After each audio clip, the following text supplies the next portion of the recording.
Welcome to the Scuba Made YouTube channel. Hey, welcome back, and today just a quick video. I'll be doing two things today. First off, I've got to fix this key because as you can see, it doesn't do anything. I've already fixed this one and it works. So when I got the car, actually both keys didn't work, and it was a big mystery as to why they didn't work. Anyway, I'll get to that in a sec. I'm then going to upgrade the key to like a flick out key. I've had to go and get another blade cut, which was kind of expensive, and I've tested it, it works. So we'll fix the key and then we'll install this and have a new key for the car. I'll start off by pulling this apart. Okay, I've got the screw out and just pry this open and you'll see this piece inside. So this is why I was a bit confused, because I'm like, how's this bit not working? And then don't confuse those screws. You can undo these little screws here. You need a small screwdriver for this. Yeah, so then that bit comes off, and as you can see here, there's a little battery in there. Now, it's pretty common, these batteries go flat. I thought since both keys didn't work when I got it, maybe it had flat battery.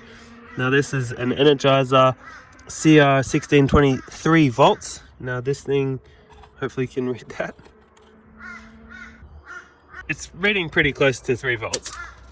So I'd say the battery's, it's not perfect, but it should still work. So I was getting a bit frustrated. This actually took me about a week to figure out once I had the car. I looked at this and I thought,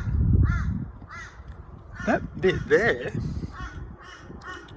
seems a bit loose. I thought it shouldn't be like that, it shouldn't be loose like that.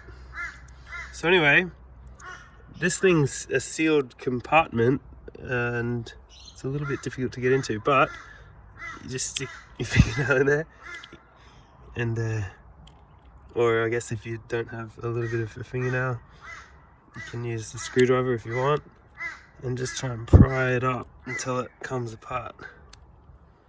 There we go. There's noisy birds around, sorry about that. Yeah, there we go. See, as soon as that opens up, you can see that's, I believe, the positive terminal, because it hits the top. That's the positive terminal. It's just snapped off. So that means this can be fixed. Awesome. So just pop this out of there. Now we will be transferring this into the new key when I get to that later on in the video. Just want to fix it first and make sure it works.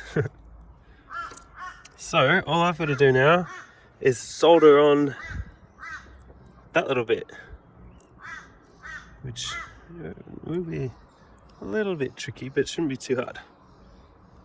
Just get a little bit of solder on there and it should be sweet. All right. Oh, I forgot to mention, I've preheated my soldering iron and I got some solder here. So let's just get that going.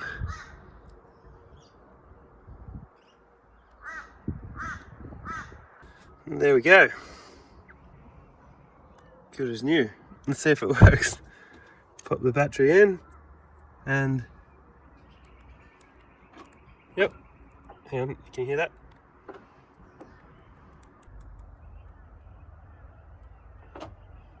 So now they both work once again. So now what I'm going to want to do is pop this back together. That goes in there like that, I guess. And then that goes back in there like that. And then this bit just pops on. Click it back in.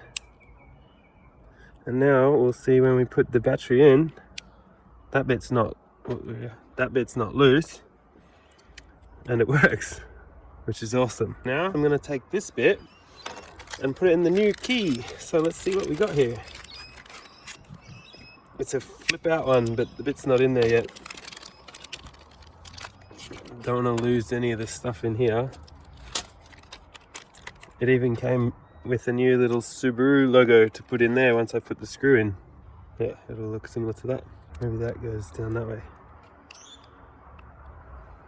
Okay, this here in this shell, we're going to pop this through here This should fit perfectly in there.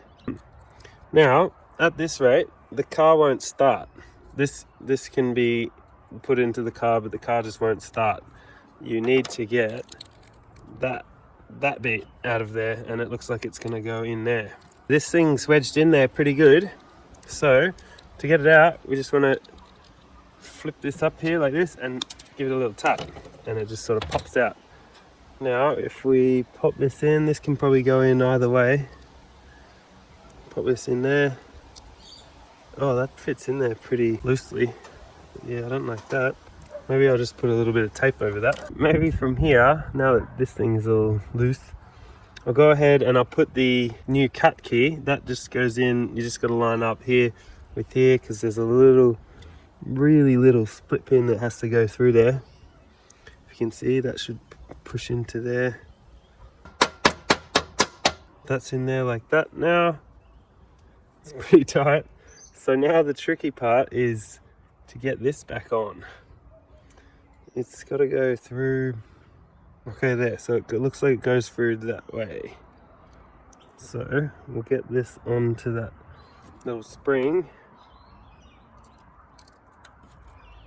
And then try to get this spun around a couple times if I can.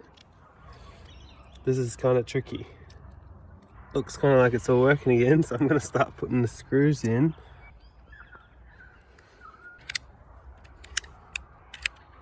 She works.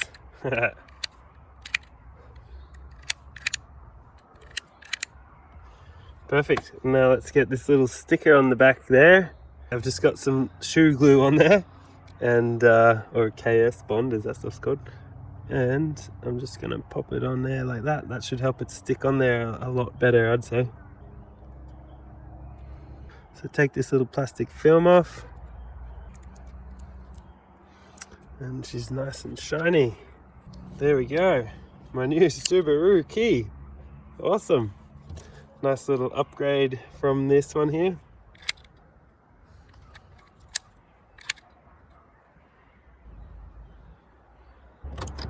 That unlocks it, and also that locks it, and that unlocks it. How about we see if this key now works in the ignition? Pop her in there, and let's see. Yep, it works perfectly. So no problems there. If I didn't put that little chip in there, that wouldn't have started. The new key for the Forester. That'll be cool to use, and a nice little upgrade. I've done this, I did this to my Lancer. I know I mentioned I put the reverse sensors in my Lancer as well. I also did this to my Lancer. It's just a cool upgrade for older cars, I think.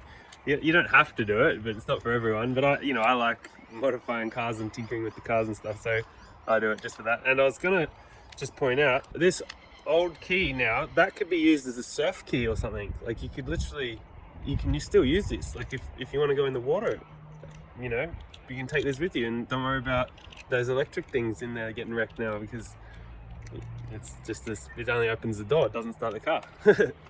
So yeah, that's pretty awesome. So anyway, yeah, nice little upgrade part, I guess. Another little thing for the Forester. Anyway, I'll be back on to hopefully doing something to the Silvia again soon, some turbo stuff. Thanks very much for watching. Be sure to subscribe if you want, leave us a like or comment if you want, share it around if you want to, and stay tuned for more. I'll see you next time. Bye bye.